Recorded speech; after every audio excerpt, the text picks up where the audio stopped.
Hello, everyone, and welcome back to Auer Time with Crown College head football coach John Auer. Auer Time is a weekly program that gives you, the fans, the opportunity to ask the Crown College coach questions about the Storm, football or sports in general, or just seek the coach's wisdom about life events that are going on out there. In this week's program, defensive coordinator Jeremy Sather joins us as he discusses such issues as last week's game against Northwestern, what he's expecting out of Martin Luther this week, and the coach shares with us his favorite parable from the Bible. Also on the program, Alex Banks and Jayson Rothmeier join us. So let's get right to Auer Time. So welcome back to Auer Time. We have Coach Sather with us, the defensive coordinator here at Crown College. Coach, let's first of all begin with team updates you have for us.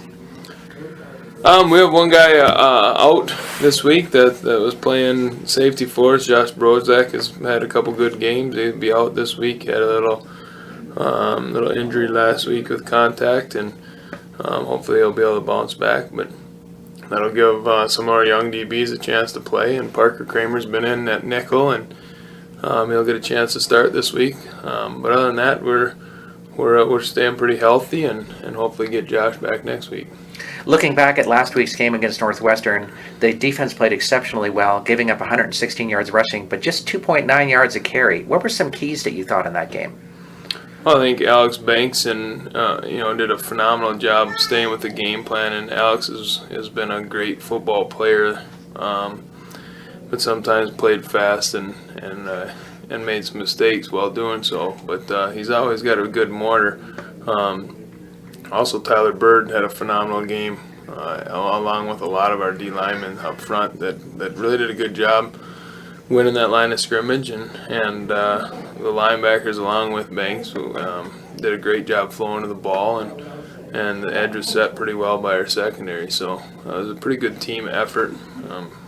Would have liked to finish a couple more of those to keep that down a little bit lower, but did a really good job when they did get first downs. We buckled it up. I didn't hear one time guys complaining or blaming each other, so that was really exciting as a coach to hear that camaraderie. And they did a phenomenal job bouncing back, after a really tough first drive where they just chipped right down the field, and it would have been easy to get grumpy, but they buckled up and played pretty well after that. Talking about the team flying around, are you finding that the way that the team is playing and how well they're playing, is this more about talent? Is it about being in the right position? How are you seeing guys making plays?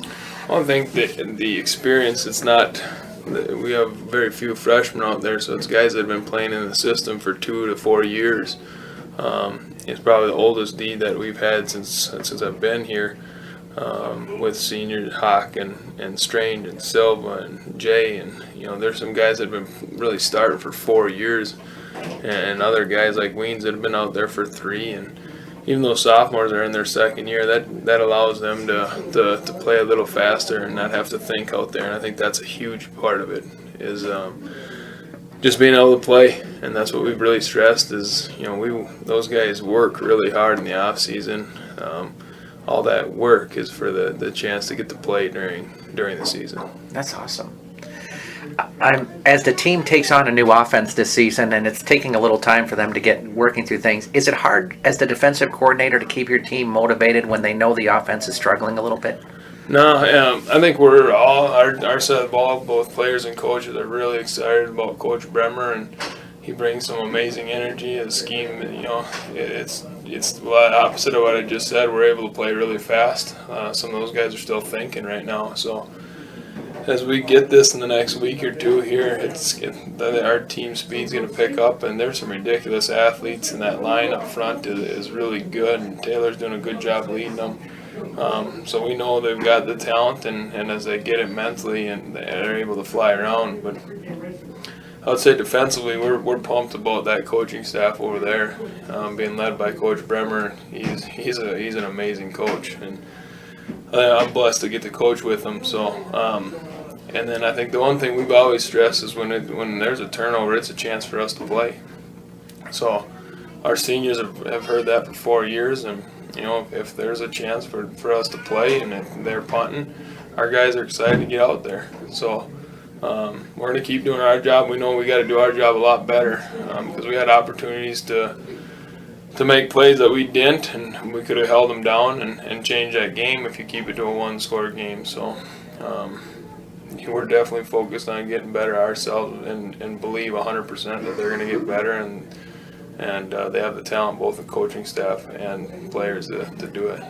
Who are some players in the first couple of weeks of the season that have really stepped up in your opinion? I mentioned Bird and Banks. Bird has played unbelievable, just a maturity from year to year like I've never seen in coaching of 14 years or whatever. I've never seen a change, both as far as a maturity off the field, but also on the field. He's playing unbelievable.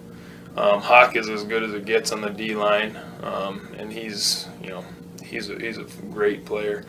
The other big one, Joe Duffy and Selmsley do a great job with quickness up front. They bring a different mortar that Howard and Hawk don't. Hawk's got a pretty good mortar, but it's another gear and a good change up to those two guys. And Weens has called our defense out there and checked it, and I think this is the most on the same page that we've been. Mike and I, Mike linebacker and I, in my time. So it's really fun to watch that out there. And the secondary, those two guys, Silva and Strange, have been playing out there for 4 years together. So they've been fun to watch, and the leadership of that group has been exciting. If something isn't going right, those guys take care of it. As a coaching staff on D, we've just kind of been able to sit back and coach football, and they've taken care of anything that needs to be taken care of. That's great. Wow. This weekend you take on Martin Luther, a team that's kind of struggling offensively. Is this a game that you look at and you say, we really want our defense to make a statement here? Yeah, we gotta get better. That's what we need to do each week, no matter who it is. But when you get into triple options stuff, it takes one guy not doing their job, so you can shut them down 9 out of 10. But if one guy doesn't do their job, so it's been a great week for us to really focus on discipline, and they've got a good athlete at QB and a couple of really good athletes and some big boys up front at a few of the spots. So we want to focus on us, and our goal is always to go after and shut them down. So that doesn't really change week to week. Discipline's been huge for us, and we want to focus on getting our own D better every week. Josh Wong has been their big offensive catalyst this season. Do you see him as the key of who you need to focus your defense on? I think the quarterback does a great job there of running the show there. He runs that option really well. He's got a big arm. But if Josh gets the ball, he's dangerous if we let him get downhill. He's got some good hips and can make some guys miss. So yeah, we definitely got to make sure we stop him. But we're not focused on an individual guy, because that gets scary when you start talking triple option. We need to make sure all three of those are taken care of: the downhill, the Q, and the pitch. When you look at this game, is this a contest where you would rather see your offense with long, sustained drives, or just putting up points right away? I want to see them have success, and however they do it. If it's quick hitters, we'll get to play a little bit more, and if it's long drives, that's exciting, because that's a lot harder to do on an offense. And from a defensive perspective, that's what we've told our guys: if we can make them chip down the field, nobody will do it on us.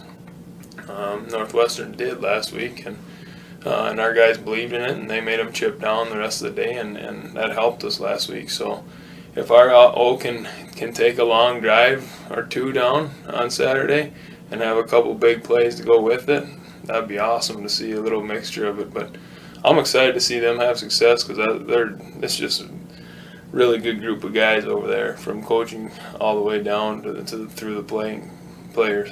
That's awesome. Well, Coach, let's head to our fan questions this week. We first of all begin with Joe from Chanhassen. He said Coach Bremer said that Hamlet did not share their film with you guys. Don't they have to do that? With two new coordinators, they had a new offense coordinator, we had a new offensive coordinator. It was different for both the defensive coordinators for game planning, so that's kind of what we had to agree on. But yes, normally that you have to share when you get into conference.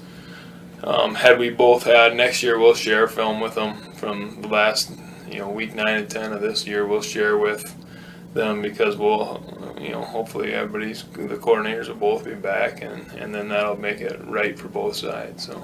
Okay, interesting. Mike from Victoria would like to know, I see that football may be getting rid of the kickoffs so that they can improve player safety. What do you think about that?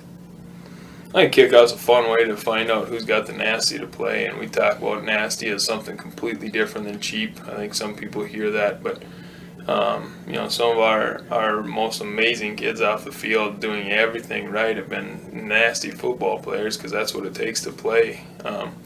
So I think that's a fun way to find out who can really play this game. But I also want the safety. I want this game to be around, and if that helps everybody feel more comfortable with it, it'd be sad to see it go. But I also want the game, because it's an amazing game, to be around. As a defensive guy, I hear lots of players tell me one of the parts they really like about defense, they get to hit somebody. So is player safety getting to the point where you're concerned about ability to hit some guy kind of thing?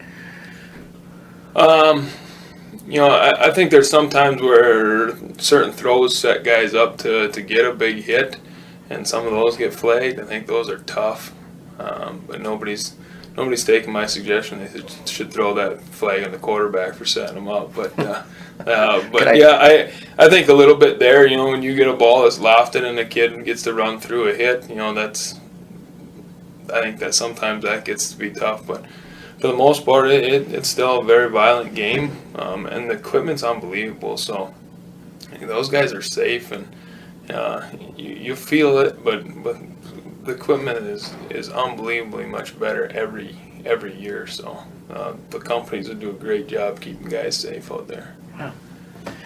Our next question comes from Jenny from Plymouth. She says, how do you decide what kinds of decisions are made during games? Who determines calls like to go for 4th and 1? Or who would make the decision on what play would be run on that? Offensively, if we're going to go for it, that's going to be Coach Auer's call, and Coach Bremer is going to have that play ready, whether it's 4th and 1 or 4th and 7. He's going to have his next call ready either way. Defensively, same thing. When it's 3rd and 9, we stop them. We got our 4th down call, that we're starting to think of until we see their punt team come on the field. So I think both offensive and defensive coordinators are getting their call ready. And if we get the nod to go for it from either head coach on either side, then we're both ready. So, Patty from Dallas has an interesting question for you. She says, football seems to have such a testosterone-fueled culture. Do you find it hard to maintain a Christian environment? No, I think if you can handle yourself in adversity, that's the hardest time. That's when you really find out where your faith's at, when times are tough. I've got my mom that is fighting through cancer, and we've seen her face shine through more in that adversity. So, same thing is true in football. Is she's you've got a chance where people are running you over, and you got to keep yourself under control. And again, it's not nasty is not cheap. We hammer on that, but it's a violent game. You got to be up and ready for the next play. But it's kind of like life. When life hits you with stuff like we've been hit as a family, is you find out where your faith's at, and find out what kind of kid you're coaching when times are tough. So no, I think there's not a better environment to learn how to be a young man than playing football. I would think actually the reverse would be true, is that if you could handle kind of the craziness that's going on in football, then you're not angry at the guy who cuts you off in traffic or whatever. Yeah, and I think if you can handle adversity, you can handle easier times, and if you can handle a tough drive like we did at the beginning of the Northwestern game, it made it easier the rest of the game to keep going. If you can handle that kind of toughness, you can handle that guy cutting you off, and hopefully keep in control of yourself there too. Awesome. David would like to know, Crown plays games against the MIAC schools each year. Is there any thought about joining that conference? No, we like our conference. There's some great teams, St. Scholastica, Northwestern, some great teams in and out. Greenville down south has been really good. We like where the UMAC has gotten better and better football-wise. MIAC is a great conference and a pretty established conference, and we've got some great football up here in the Midwest between the MIAC, the UMAC, the WIAC, You get down to the Iowa Conference as well. There's some really good football up here, but I really like where our conference is headed. Talking about what we were discussing a little earlier, Lisa asks, as a mother, I worry about my son playing football. There seems to be so much talk about concussions. Why is it safe for my son to be playing? I played probably, I suppose, it's probably more than 10 years ago. The helmets now are unbelievably different from 10 years ago. They're way different now than 2 years ago. So the safety equipment's, and the technology going to that is awesome. But I don't think there's anywhere better to figure out and to grow as a man, to figure out how to go through that adversity we just talked about. I think this is the best game on the planet because you got to work together. You're 1/11th of it, and then you talk about kind of O&D. You got to trust the other side. You got to work together, handling tough times, the hard work it takes. I don't think there's a better sport on the planet than to grow for the rest of your life, for Lisa, for your son, for the rest of his life, to develop those skills that it takes to be a leader as a man. That's great. Our next question is Tom from Laconia, who says, do you find that there are other sports that could help a young man to be better at football? Yeah, play everything. I think you gain there's different skills in every sport that'll help and cross over, and we've got a couple of young ones at our house, and we want to try to let them run around and everything, and so absolutely get out and play everything. There's footwork and the reaction to different sports, the hand-eye in different sports, those all come back. So like I said, I think football is the greatest thing, but get those kids in everything, because there's lessons and there's great coaches in every sport that they can learn from. Our last question that we have is from John from Duluth. He wants to know if there's a favorite parable that you have from the Bible. I looked at this one last night, and I'd be, I could go into parable, but we talk about, and James talking about considering it joy when you when you encounter adversity, because you grow out of it. And worldly, that makes no sense, because when you have tough times worldly, you get mad, you get down, you blame someone, you nowadays you quit. But I think that's a great verse. Consider it pure joy when you encounter tough times, because you're going to get better out of it. And I think that's true for us as a football team. These last 2 weeks, we're better than what we were before we went through this tough time. I think when you go through it in life, the same thing is true.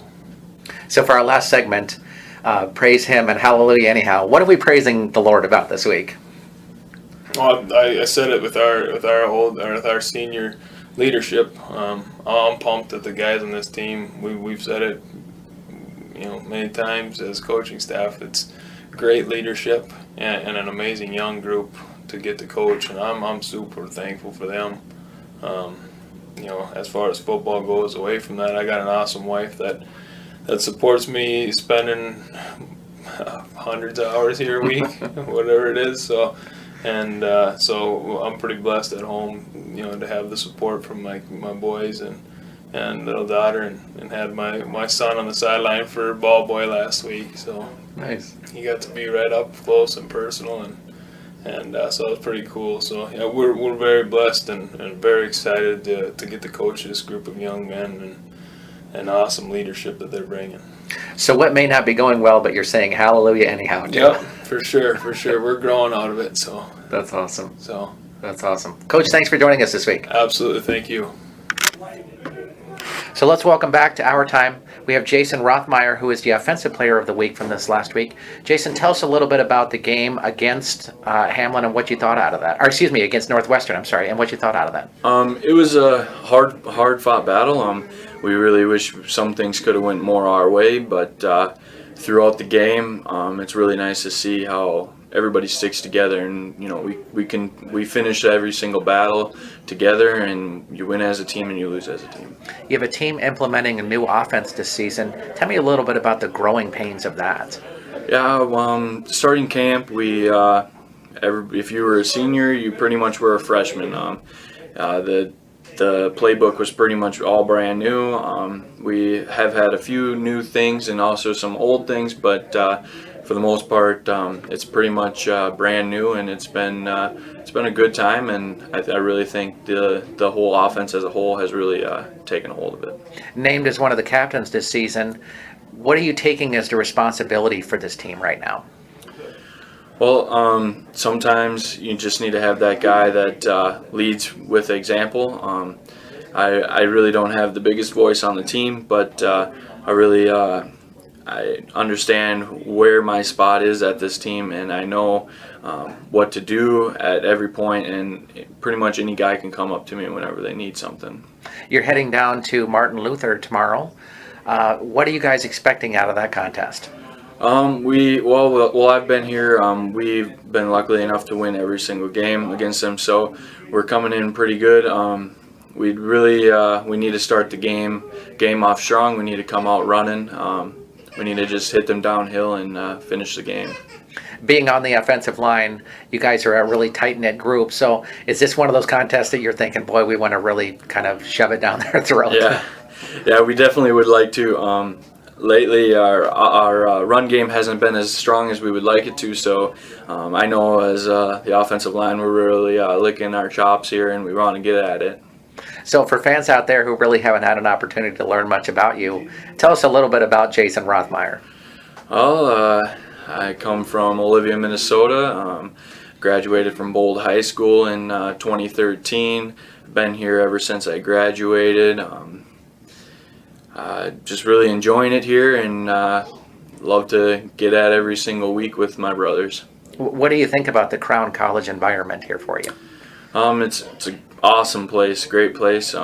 Really enjoy how everybody is so close, and really all the professors, how they are really a great role model and willing to help you no matter what. How do you like the new offense that's being implemented? I really enjoy the new offense. It's been fun, exciting. It's also had some struggles in there, but that's to be expected when you start a new offense. But it's got a bright future here.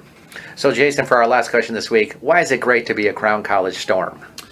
Well, we like to come at every team, and we really like to stick together as our brothers, and it's just a great experience to be here. Jayson, thanks for joining us this week. Thank you. So welcome back. We have Alex Banks with us, named as the Defensive Player of the Week from this last week. Alex, kind of a tough loss against Northwestern, but you had a lot of success on defense. Tell us a little bit about what was going on in the game for you. A lot that was going on was just a lot of, I could say, little bit of defensive errors, but I mean, we still hanged in there. I mean, we didn't put our heads down, and we just kept pushing.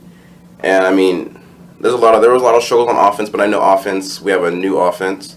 So I mean, there's nothing that we could really do about it. That we're still learning. We're still young in that department. But I know that for the next game, that we'll be able to keep going with that. But on defense, it was just a little struggle. I mean, we only held them up to like 21 points. So I mean, as a defensive core, we did very excellent in my opinion. And that we mean minor mistakes, but I mean those could be fixed up very easily. The defense looked really solid this season. What are some of the keys that you think that are going on with the defense as a whole? As a whole, it's just our line. Our line's amazing right now. I mean, we have our seniors, and then on our secondaries, just our corners. I mean, they're just fantastic with speed. Our linebacker core is just very good at filling the holes, getting to the outside and dropping in our drops. And those are just some very, very much key spots that are very helping us a lot. Very athletic group that you guys have as well. Is that one of the keys, do you think, you guys are having such success? Yes, it's having a much athletic team right now. It's just very much helping us just get into our drops and just running up onto the ball. It is attacking very, very solidly. I love it. Now, you were a former offensive guy yourself. Yeah. So can you, as a defensive guy now, are you able to look on and say, hey, I can understand why these guys are having trouble implementing this offense? It takes a while. Yeah, it takes a while to get used to that offense and stuff like that. And I mean, it sounds complicated, and that from looking at it is very complicated when I was looking at when I first got here. As an offensive player, I mean, there's just tons of routes. So, I mean, I could relate to them. But, I mean, once you get used to the playbook more and more, it's going to be becoming very, very solid. And you're going to just, without thinking, you're just going to know what you got to do. And it's going to work very effectively. Now you guys take on Martin Luther this week, a team that's kind of struggling offensively. Are you looking at this as a game for your defense to really set a standard for yourselves? Yeah, I believe that we can really, really get this win and really, defensively as a unit, that we could really be good on this, be very successfully on this team. I mean, yes, we looked at film, and yes, we know what they're doing, and we worked a lot of it at practice. I believe that we could really defensively be good. What are you seeing as the prospects for this defense as the season goes along? As prospects, our line, there's two seniors that are very, very great on the line, and then our returning player in our linebacking crew. He's doing very, very well as a leader for everybody in the whole defensive end, and it's just great how he's be able to come out and just tell everybody, this is what you need to do, this is how we're going to do it. And even without thinking, he could just already tell what the next play will be, even without the coach telling him. So that's really very good for him, and how he could just lead us all to victory. So Alex, as our last question, why is it great to be a Crown College Storm? It's great because, it's just very great to be in a Christian environment, even putting it into football with that brotherhood. It's just very nice that even putting God first, it's just that it's all for Him, and putting it for Him for each win, putting everything 110% each time, that we just all do it for God. And that's really what I like about being a Crown College Storm. Alex, that's awesome. Thanks for joining us. Thank you. We'd like to thank Coach Sather for joining us on Our Time this week. If you have your own questions you'd like to ask the Crown College staff, please send them to us at johnauer@minorleaguesportsreport.com. That's johnauer@minorleaguesportsreport.com. Please have your questions to us by Thursday evening so we can give the coaches a little time to review them before we record the show. I'm Rob Pannier, the managing editor of the Minor League Sports Report, thanking you for joining us this week and